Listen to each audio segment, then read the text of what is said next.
Boa noite, o meu nome é Jairo. Em 2013, eu saí de São Paulo e fui para o Pará para trabalhar com zootecnia. Depois de me mudar para aquela casa, a minha vida mudou para pior. Ganhei memórias assombrosas e fobias, imagens horripilantes presas em minha cabeça que nunca conseguirei me livrar. Eu tinha apenas 23 anos de idade na época. Eu tinha apenas conseguido o meu primeiro emprego, mas eu estava morando em outro estado e eu tive que me afastar da minha família. Foi um momento estressante em minha vida. Senti uma mistura de emoções. Sobreviver em uma casa sozinho, tão longe da minha família, que estava em São Paulo, era principalmente uma mistura de excitação e nervosismo. É claro que eu não tinha muito dinheiro, eu era muito jovem e a casa que eu tinha me mudado era um pouco antiga, mas veio com uma boa quantidade de móveis. Lembro-me da noite em que eu cheguei na casa, após uma longa viagem. Era provavelmente perto das 10 horas da noite. Eu estava carregando aquele saco gigante de roupas até a casa vazia. Deixei o saco cair no alpendre, empurrando a chave para o buraco da fechadura e girando-a, destravando mais do que apenas uma porta, mas um capítulo inteiramente novo em minha vida. O resto da minha vida e da independência, é claro. Porém, naquela época, eu não sabia no que eu estava realmente me metendo. Naquela primeira noite, eu tentei me familiarizar um pouco com a casa. Havia uma sala de estar, uma cozinha, uma sala de jantar, um porão, 2 quartos na parte de cima e 2 banheiros. Um banheiro na parte de cima que era social e um banheiro no porão. Eu tinha as necessidades básicas: móveis, uma geladeira, um forno e micro-ondas, um sofá e uma cama. Todos os pisos da casa eram de madeira e um pouco crepitante. Era mais um lugar ideal para um velho, mas o preço estava certo. Eu estava tão exausto que eu acabei de escovar os meus dentes e fui dormir sobre aquela velha cama no quarto, sem se importar com a sujeira. Poderia ter sido a primeira noite em que eu havia ficado acordado, provavelmente 1 hora, com o silêncio sendo constantemente quebrado por rachaduras de madeira e outros sons da casa. Tudo estava bem na manhã seguinte. Eu fiz um lanche rápido e fui para o meu trabalho. Quando retornei do mesmo, na parte da tarde, eu consegui comprar algumas coisas na mercearia e, voltando para minha casa, saindo do meu carro, eu vi uma mulher próxima à minha casa, entrando em seu carro. Eu notei que a mesma havia me notado. Dei-lhe um aceno e ela acenou de volta, assim entrando em seu carro. Agora eu havia visto o primeiro vizinho, mas havia algo sobre a maneira como ela me olhava que me fez ficar desconfortável. Detectei uma dica de preocupação na cara dela. Eu encolhi os ombros e fui para dentro da minha casa. Passei a melhor parte da noite assistindo televisão. Após um tempo, eu fui escovar os meus dentes para dormir. Eu ainda fecho a porta do banheiro, mesmo morando sozinho. É uma força do hábito. Mas enquanto eu escovava os meus dentes, eu ouvi um som tênue de um único bater na porta do banheiro. Levei um susto absurdo, ao ponto de sentir o meu coração pulando praticamente para fora do meu peito. Eu me virei para a direção da porta, que estava em minhas costas. Não era o som de assentamento de madeira ou qualquer coisa desse tipo. Eu ouvi claramente o som de um punho batendo na porta. Eu estou vivendo sozinho. Agora eu sou um homem adulto. Então agora eu tenho que ser um homem. Eu girei a maçaneta e empurrei a porta com toda a força para fora, no corredor negro, que eu esperava encontrar alguém. Mas não havia absolutamente nada. Eu acionei o interruptor de luz para o corredor. Todas as portas ainda estavam fechadas, assim como elas eram antes, exceto a porta do meu quarto. Respirei fundo e corri em linha reta para dentro da sala, literalmente batendo os meus braços em todos os lugares, esperando bater em alguém. Eu parei e dei uma boa olhada ao redor da sala. Eu era a única alma viva na sala. Então foi assim. Não havia outro lugar possível para o intruso ter ido. Eu o teria definitivamente ouvido correr pelas escadas velhas e crepitantes. Eu também ouviria qualquer uma das portas a se fechar. Eu estava neste momento convencido de que era apenas a minha imaginação ou mais ruídos domésticos. Talvez uma mistura de ambos. Eu tive problemas para adormecer naquela noite. Eu pulei a cada ruído. Eu estava paranoico. Eu estava agindo como uma criancinha aterrorizada. Depois de me virar ao contrário e tentando conseguir uma posição confortável pela 100ª vez, eu notei que a porta do meu quarto estava aberta. Pelo que eu me lembrei, eu não a tinha deixado aberta. Então, eu percebi que havia algo no canto da porta do meu quarto.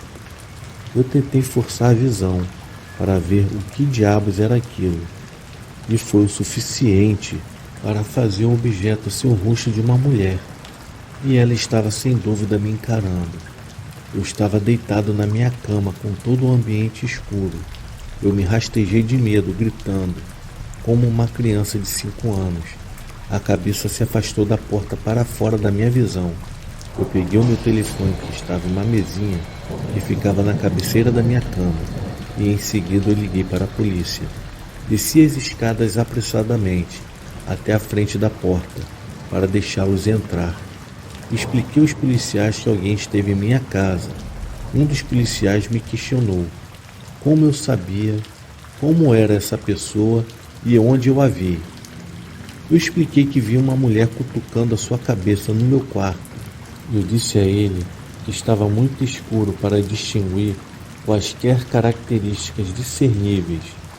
Então, os 2 oficiais olharam para minha cara e não falaram nada, e partiram para dentro da minha casa para averiguar o local. Enquanto isso, eu fiquei sentado na calçada do lado de fora da minha casa, com um outro oficial que tinha acabado de chegar. Ele veio no segundo carro da patrulha, e após os 20 minutos, os policiais retornaram e chegaram e me disseram que eles procuraram a cada quarto individual e armário, mas não havia absolutamente nenhum sinal. Ninguém estava lá. Os oficiais me fizeram mais algumas perguntas, e uma delas era se eu vivia sozinho. Eu falei que tinha me mudado de São Paulo para cá, no interior do Pará, pois eu trabalhava com zootecnia. Os policiais olharam um para a cara do outro e um deles deu um passo à frente e alegou que sabia o que estava acontecendo. O oficial me disse que já viu casos assim. Isto acontece muitas vezes quando o jovem, homem ou mulher, se muda para longe de sua família, e eles frequentemente sentem saudades de casa e começam a pensar que estão vendo coisas, como imagem de pessoas. Isso não parecia impossível. Eu não tinha outra explicação. O oficial me assegurou que ninguém estava em minha casa e que eu só precisava de algum tempo para me acostumar a viver sozinho. Agradeci aos policiais e eles dirigiram-se para as suas viaturas, deixando-me para voltar para dentro da minha casa. No dia seguinte, eu fui ao meu trabalho e por volta do meio-dia eu conheci algumas pessoas legais. Todos eles eram de fora do estado, assim como eu, exceto por um cara chamado Ramon. Descobri que o Ramon morava a poucos quarteirões de mim. Eu fiquei feliz em saber que eu estaria trabalhando com pessoas nas quais eu poderia me dar bem e fazer novos amigos. Essa foi a prioridade número 1. Ao chegar à noite e após a minha janta, eu fui para o meu quarto para assistir algo na TV e percebi que não havia nada de bom na TV. Desliguei a mesma e fui ao banheiro para escovar os meus dentes. E novamente com a minha porta fechada. Eu tinha este costume. Eu havia esquecido completamente o que havia acontecido na noite anterior. Até ouvi algo vindo do lado de fora do banheiro, ao fundo do corredor. é quando tudo volta em minha memória. Eu não estou apenas imaginando coisas, eu disse a mim mesmo. Não há ninguém nesta casa, mas a minha atitude positiva foi abalada quando eu ouvi o mesmo som exato por uma segunda vez, e desta vez parecia fazer um som de um sopro batendo na parede. Não era para ser real. Não pode ser. Porém, com um grande impulso de confiança, eu decidi que tinha que acabar com o que quer que isto fosse.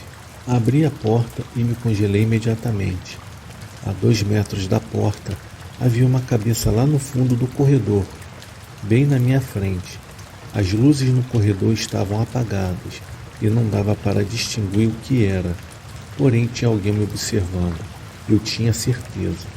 E não conseguia nem mesmo ver os seus olhos. Dei um suspiro alto e cheio de medo. E se isso fosse real, eu teria que enfrentar. E assim eu pisei no corredor, tentando parecer o mais intimidante possível. Fui em frente e ao chegar a poucos metros da porta, eu percebi que era a mesma mulher da noite anterior. A mulher afastou lentamente a sua cabeça da porta, saindo do meu campo de visão. Assim que eu entrei pela porta, eu liguei um interruptor de luz e olhei em minha volta. Além das 2 únicas peças de mobiliário, da cama e a antiguidade em cima da cômoda, o quarto estava vazio. Me agachei para olhar debaixo da enorme cama e não vi nada. Então, eu vi o armário e pensei, essa mulher deve estar aqui dentro. Com um movimento rápido, girei a maçaneta e abri a porta, e nada, exceto um monte de roupas velhas e jaquetas, e um par de botas sobre o chão atrás do armário. No interior do armário havia um mau cheiro terrível. Então, eu imediatamente fechei o mesmo e fui para o quarto ao lado, que não havia ninguém também. Os policiais estavam certos. Eu estava tão assustado que a minha mente estava criando imagens falsas de uma pessoa. Enquanto eu saía da sala, eu senti uma dor aguda no meu pé direito. Levantei a minha perna para ver o que eu tinha. Eu havia pisado em um caco de vidro. Após uma inspeção mais detalhada, eu vi pequenos cacos de vidro espalhados por todo o chão. Quem quer que estivesse encarregado da limpeza desta casa, na verdade, não foi feito um bom trabalho. Mas não foi nada demais. Limpei o vidro e em seguida fui para a cama. E foi outra noite sem dormir. Porém, felizmente, nenhuma situação voltou a acontecer. De manhã, eu fui para o meu trabalho e no retorno do mesmo, eu fui ao mercado para fazer compras e ao chegar em casa, eu percebi que havia esquecido de comprar alguma coisa para colocar no armário, para tirar o mau cheiro. Eu não tive vontade de dirigir de volta para o mercado, só para comprar o que eu havia esquecido. Eu sentia que eu estava vivendo em uma casa que, de fato, o clima dela era bem pesado. Então, eu resolvi dar uma volta de bicicleta em uma área arborizada do bairro, pois eu precisava distrair a minha cabeça. Ao voltar para minha casa, preparei um jantar e quando chegou a hora que eu precisava escovar os meus dentes, que era quase temível ter que voltar para aquele banheiro depois das noites anteriores, eu escovei os meus dentes mesmo assim, sem nenhuma interrupção desta vez. Dei um suspiro de alívio e retornei para o meu quarto, finalmente superando os meus delírios.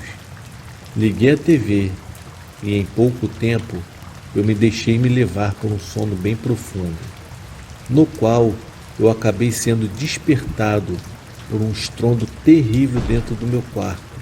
Eu acordei assustado e confuso, e foi aí que eu vi na beirada da minha cama uma mulher me encarando. A sua cabeça era a única coisa visível. Eu fiquei paralisado e sem ar. Eu tinha certeza que eu estava infartando, pelo pavor que eu me encontrava. Eu tentei colocar em minha cabeça que aquilo não poderia ser real. Eu disse a mim mesmo, mas aquilo não desaparecia. Ficou ali, na beirada da minha cama, me observando. Olhei à minha esquerda, o meu celular estava na mesa de cabeceira, ao lado da minha cama. Eu não queria alimentar os truques da minha mente. E mais, eu tinha que ver o que era aquilo. Peguei o meu celular e liguei a sua lanterna. E ao clarear o ambiente, eu tive a pior visão da minha vida. Aquilo não era uma mulher. Aquilo era uma aberração. Os poucos cabelos restantes eram brancos e lisos, que ainda estavam presos em seu couro cabeludo. A pele era muito pálida e a sua boca estava aberta, com uma língua gigante para fora. Os seus dentes eram podres e nos lugares dos olhos eram 2 buracos negros em seu rosto. A mulher fazia um grunhido de um animal. Eu gritei mais alto do que eu podia. Eu joguei o meu travesseiro para cima daquela coisa e em seguida a mesma desapareceu em meio à escuridão. O meu coração estava provavelmente batendo 300 vezes em 1 minuto e ainda assim fui congelado na minha cama.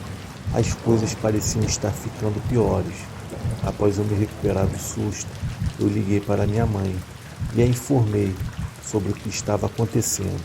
Eu não queria admitir algo como alucinações e medo, pois a minha mãe pensaria que eu estava doente e a última coisa que eu queria fazer era preocupar a minha mãe, mas eu não tinha mais ninguém para conversar. Então eu expliquei tudo e, como eu já esperava, que ela começasse a se assustar e ter pânico, assumindo assim a teoria de que realmente alguém estava em minha casa. Então eu lhe contei sobre as horríveis características decadentes da cabeça da mulher. Detectei imediatamente que seu tom tinha mudado de preocupada para confusa, e em questão de segundos ela me disse para dormir tanto quanto possível e para tomar as minhas vitaminas a cada dia. Uma resposta típica da mãe, mas eu não posso dizer que esperava muita ajuda dela. Percebi que ela também pensava que eu estava ficando louco, mas era muito real e eu não poderia estar imaginando isso. Decidi então sair da minha casa para conseguir distrair a minha mente. Fui dar mais um longo passeio de bicicleta e acabei encontrando Ramon no caminho. Tivemos uma rápida conversa. Ele me perguntou onde eu morava e eu lhe falei o meu endereço. Em seguida, ele me olhou com um olhar de preocupação. Ele abriu seu celular e pesquisou o meu endereço e me perguntou: "É aqui que você mora?" Havia uma foto da minha casa na tela do seu telefone. Ele me falou que havia um casal morando lá anos atrás. Os vizinhos mais antigos afirmavam que sempre se ouvia o casal brigando e os sons de vidros sendo quebrados eram rotineiros. E um dia, o grito da esposa pôde ser ouvido por todos os vizinhos. E pouco tempo depois, uma das vizinhas encontrou a mulher sem a cabeça. A história foi uma notícia tão horrível para mim que eu não tinha ideia do passado daquela casa no qual eu estava morando. Eu demorei um longo tempo para voltar para minha casa. Eu fiquei pensando em tudo e agora as coisas começavam a fazer sentido. O baixo preço do aluguel, os vidros quebrados no chão, mas uma coisa não foi contabilizada: o cheiro horrível da casa, especificamente naquele armário. E se algo está naquele armário, eu tinha que chegar em casa e descobrir o que era. Depois de chegar em casa, eu corri imediatamente e diretamente para o quarto extra. Eu abri a porta do armário para ter uma explosão de ar sujo que me atingiu bem no rosto. O cheiro parecia ainda mais insuportável do que antes. Eu tirei do armário todas as gavetas e jaquetas penduradas para fora e não havia absolutamente nada. Era apenas um armário normal. Eu senti uma dor de cabeça muito forte que não fazia nenhum sentido. Eu saí do local e fechei a porta do quarto, nem mesmo me preocupando em colocar as gavetas e as roupas de volta no armário. Eu senti como se o meu cérebro estivesse tentando me dizer algo, porém eu ignorei esta sensação estranha. Eu estava mais concentrado em ligar para minha mãe e contar para ela a história da casa, que eu não tinha sido informado pela imobiliária. Então, eu tentei ligar para minha mãe por 3 vezes, e na terceira vez foi que ela finalmente me atendeu. Ela me informou que estava voltando para casa após um longo e estressante trânsito de São Paulo. Em meio à conversa, retornei para o quarto do tal armário que fedia, e ao chegar lá, eu percebi que as botas que estavam no armário haviam desaparecido. Eu comecei a procurar como louco, pois eu tinha visto elas ali, praticamente minutos antes, e na minha cabeça alguém havia pegado as mesmas. Continuei no telefone com a minha mãe. Foi quando de repente o meu coração quase saiu pela minha boca. Lá estava aquela tal mulher com a cabeça deformada me espiando no final do corredor. Desta vez eu não consegui nem dar um grito. A cabeça começou a se mover em minha direção, até que um corpo alto se emergiu e suas roupas eram rasgadas, cobertas por manchas de sangue. O rosto da mulher era uma enorme figura, sendo carregada pelo tal corpo. Ao fundo do corredor, o som das botas nas quais eu estava procurando estavam com aquela coisa horrenda que pisava no piso com uma certa agressividade. Eu corri para a janela do segundo andar para tentar pular de lá. Foi quando eu senti suas mãos muito geladas me agarrando. Então me encolhi no canto da parede e comecei a gritar. Aquela coisa emitia um som de uma pessoa engasgada por algo. Depois de um bom tempo, o barulho parou, ficando um silêncio total. Então eu percebi que eu estava sozinho no quarto. Eu decidi rapidamente descer as escadas e fui para a porta da frente da casa. Corri para o meu carro e dirigi por cerca de 5 quarteirões de distância da minha casa. Retornei a ligação para minha mãe e contei para ela tudo o que havia acontecido. Passei a noite na rua. Não voltei para minha casa naquela noite. No dia seguinte, peguei as minhas coisas e retornei para São Paulo. Abandonei tudo. Eu voltei para a casa dos meus pais. E até nos dias de hoje, aquelas lembranças me assombram, fazendo uma marca no qual eu jamais esquecerei.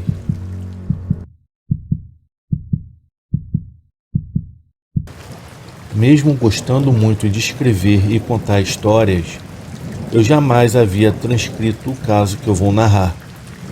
E durante muitos anos, eu evitei comentar o ocorrido comigo, com medo de que isso trouxesse novamente à minha memória os fatos acontecidos naquela noite.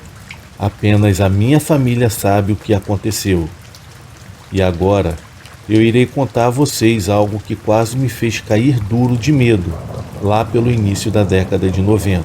Minha prima, na época com 17 anos apenas, foi morta em uma tentativa de assalto. Ela estava andando de bicicleta, atravessando o parque da cidade, para ir até a casa de ração comprar comida para o gato da família, quando foi parada por 3 homens. Na verdade, parada é uma força de expressão. Ela foi puxada pelos cabelos e derrubada da bicicleta. Na queda, ela machucou a perna e teve dificuldades para se levantar. Quando ameaçou a correr, foi derrubada novamente e logo em seguida foi esfaqueada. Os ladrões levaram a bicicleta, todo o dinheiro que ela tinha no bolso e a deixaram lá para morrer. Foi terrível vivenciar aquele acontecimento. Eu tinha 19 anos naquela época. Eu nutria uma amizade fortíssima pela minha prima Helena. A família inteira ficou bastante abalada. Também não era para menos. Uma menina tão jovem e bonita perder a vida dessa maneira e por um motivo tão banal é algo capaz de destruir a vida da família e também de todos ao redor. Apenas um dos ladrões foi pego. Eles eram usuários de drogas estavam ali apenas esperando alguém passar, justamente para aproveitar a grande oportunidade para cometer o roubo. Infelizmente, a minha pobre prima estava no lugar errado e na hora errada. O ladrão que foi preso contou que ela foi morta para que não gritasse por ajuda, já que o parque não estava totalmente deserto. Haviam pessoas fazendo exercícios ao redor e várias outras andando de bicicleta, e pessoas também jogando futebol nas quadras de esportes da praça. Ele ainda disse que a culpa havia sido dela mesma. Quem mandou ela querer correr e gritar? Demorou um tempo para a família se recuperar. As risadas dela, suas brincadeiras e o seu espírito feliz e divertido faziam muita falta a todos. Os pais dela, a minha tia e o meu tio, nunca mais foram os mesmos. Essa dor nunca desapareceu do olhar deles dois.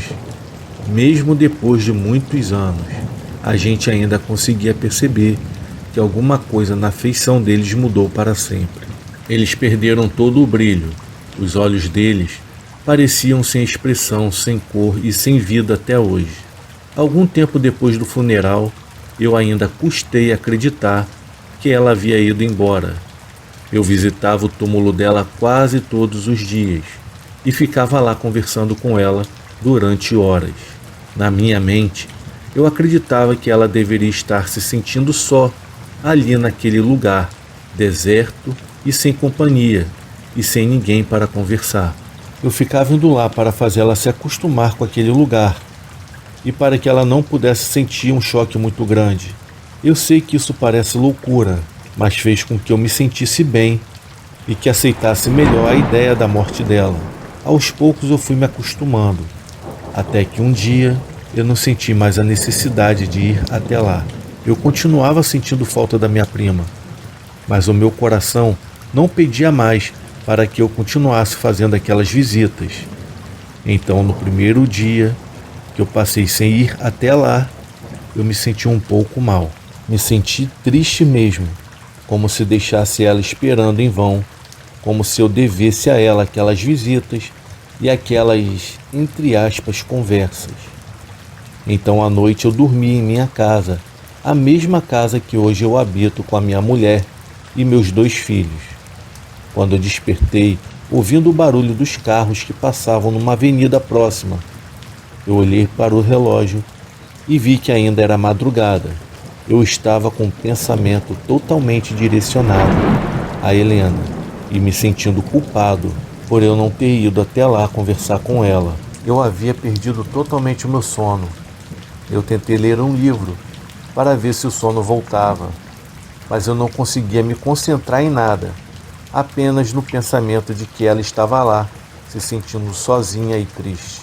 Eu fiquei deitado de bruços, apenas ouvindo o ruído esporádico dos carros que transitavam na madrugada.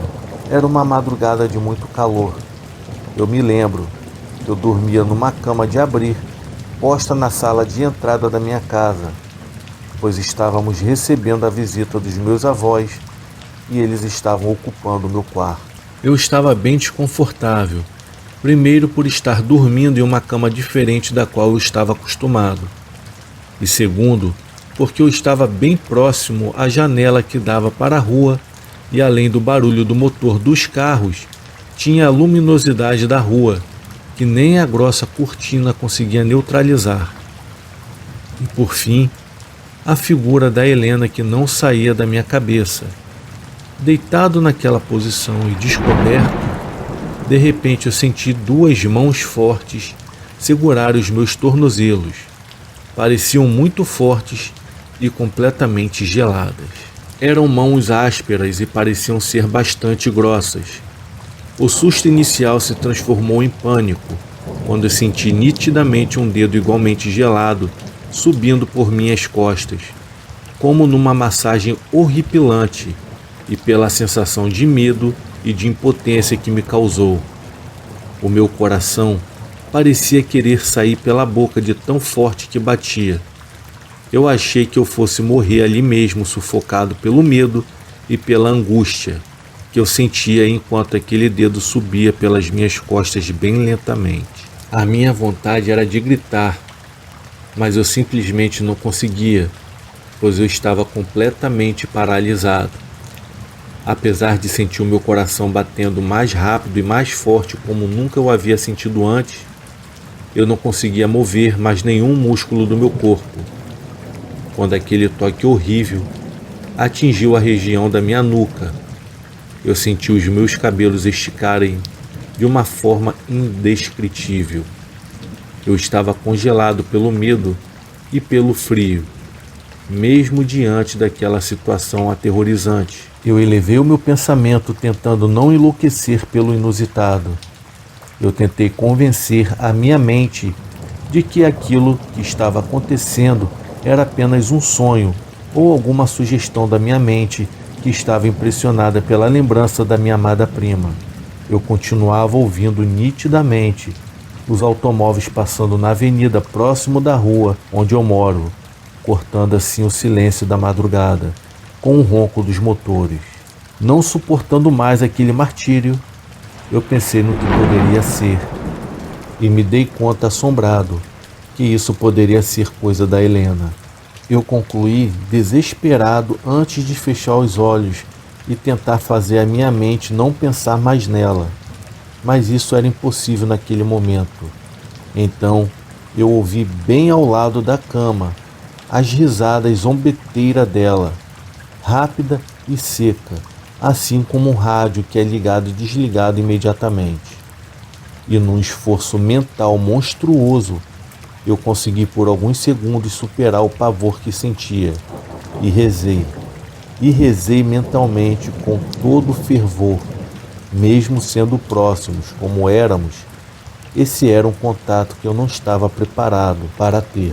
E mesmo se um dia eu esperasse por isso, eu não gostaria que fosse dessa forma como aconteceu. Em minha oração, eu tentava dizer isso a ela.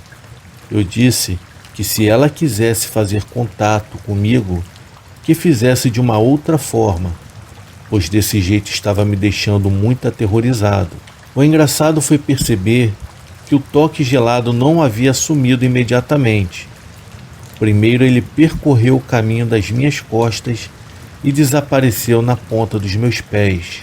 Atordoado de medo, eu permaneci deitado de bruços, sem coragem para sequer me cobrir a cabeça afundada no travesseiro. Assim eu fiquei até que o dia clareou de vez e o meu pai abriu a porta do quarto dele, passando assim pela sala ao lado da minha cama, onde eu estava.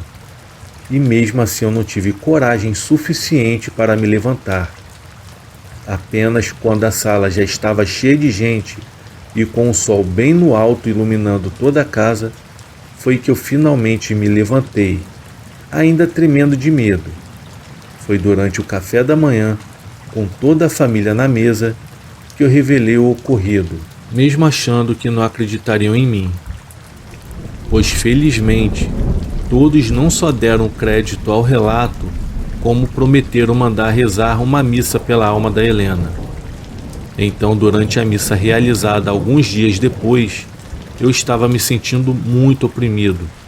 Eu estava bastante angustiado, olhando para a fotografia dela próximo ao altar e ouvindo as palavras do padre a respeito dela. Durante todo o tempo da missa, eu não conseguia parar de chorar.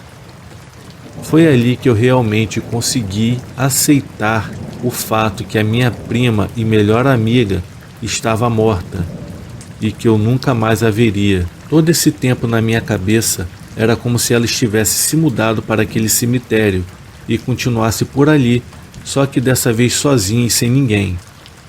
Foi difícil olhar para a porta de saída da igreja no final da missa. Eu a vi ali de pé, segurando um buquê de flores, parecido com o que eu havia levado em minha última visita. Ela me sorriu eternamente, enquanto as pessoas passavam através dela, sem notar sua presença. Depois ela me disse adeus, com a cabeça, e se foi. Deu as costas e foi descendo as escadas na direção do cemitério, que ficava do outro lado da rua. Depois desse dia, eu nunca mais chorei a morte dela. E todas as vezes que eu me lembrei dela até hoje, foi com alegria e muito carinho. Tempos depois, ainda lembrando daquilo tudo, eu recordei das brincadeiras que ela e eu fazíamos e das conversas sérias que tínhamos a respeito da morte. Eu me lembrei inclusive de quando ela, sorrindo, ameaçava que viria puxar os meus pés quando morresse se eu não fizesse as coisas que ela me pedia. Por causa do trauma, nunca mais eu pude dormir com os pés descobertos, mesmo durante o dia e mesmo em pleno verão.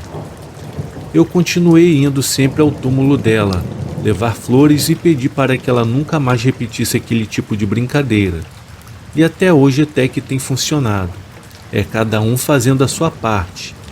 Sou eu não a deixando sozinha, e ela não me visitando durante a noite, assim me fazendo morrer de medo.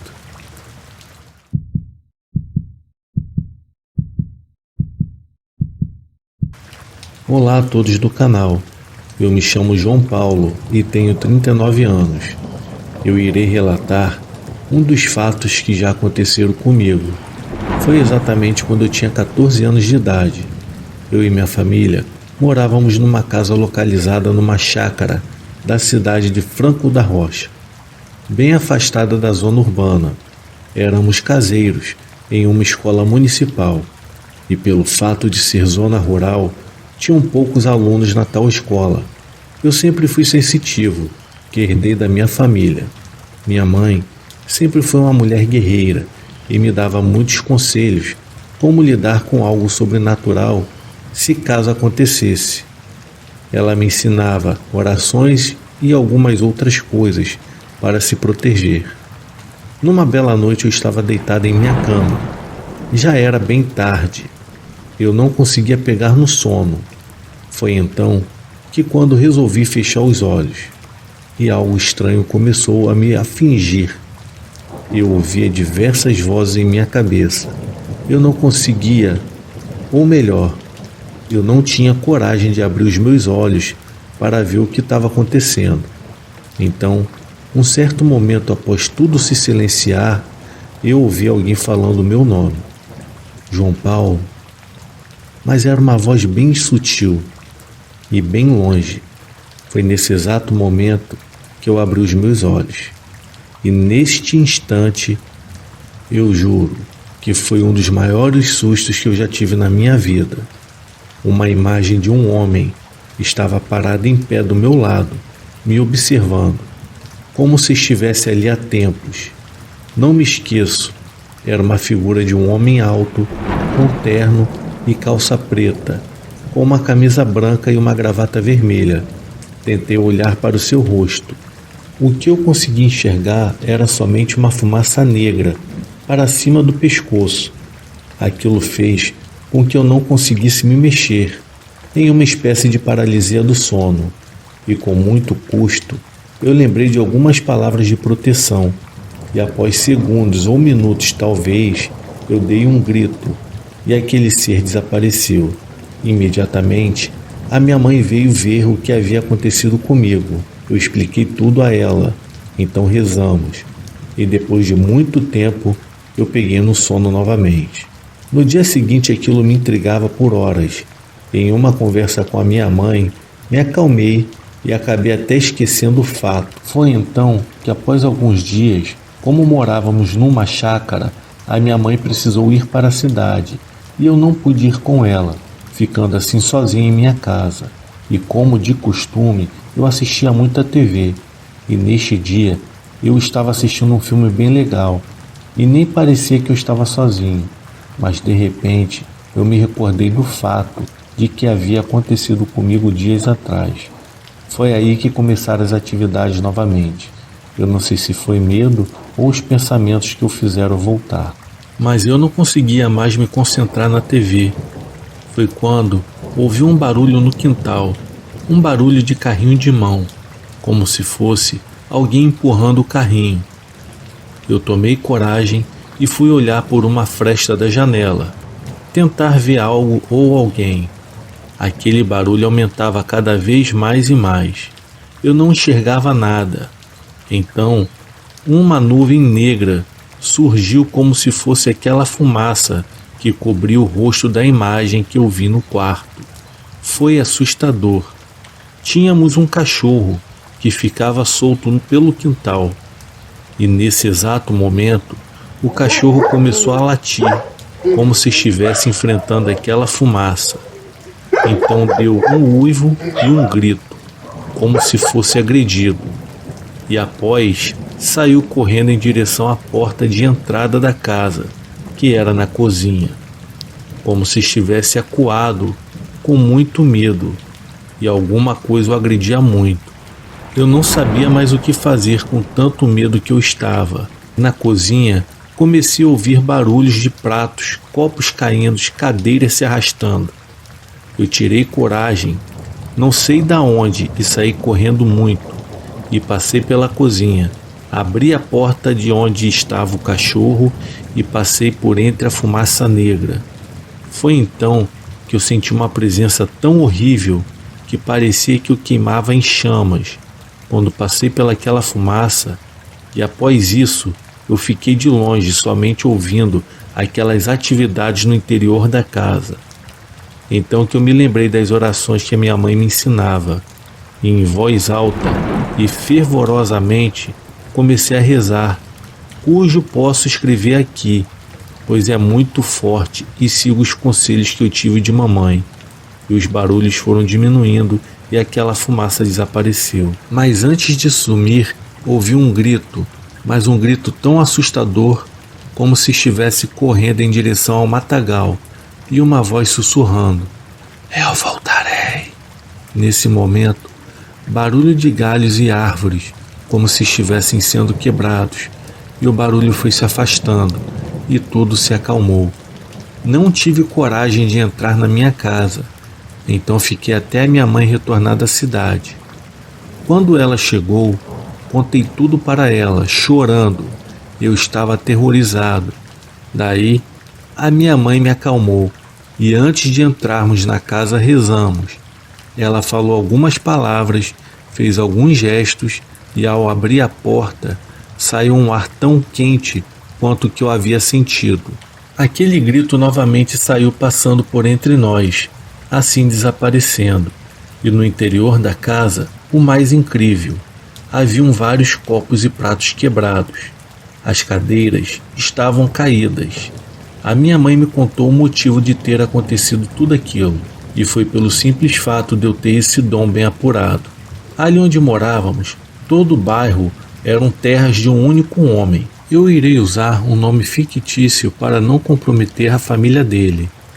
O seu nome era Tião. Esse senhor era um fazendeiro, que era proprietário de toda a terra. Ele praticava bruxarias e se intitulava Protegido do Diabo, e cultivava o livro de São Cipriano. Ele morreu misteriosamente, e o seu corpo nunca foi localizado. Segundo os mais antigos, a sua alma vagava pelas terras, a fim de incomodar os moradores e demonstrar que ele era dono de tudo aquilo ali.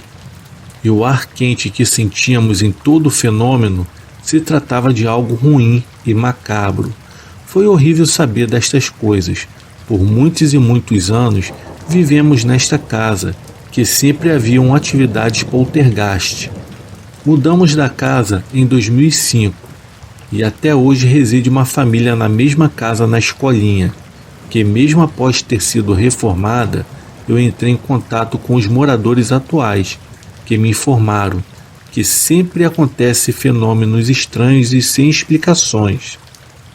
Qualquer hora eu irei tentar reviver o que havia acontecido comigo nesta casa. Em outra oportunidade, eu irei descrever mais relatos que se passaram nesta escolinha. Podem até não acreditar, mas isto aconteceu comigo e foi tudo real e jamais esquecerei.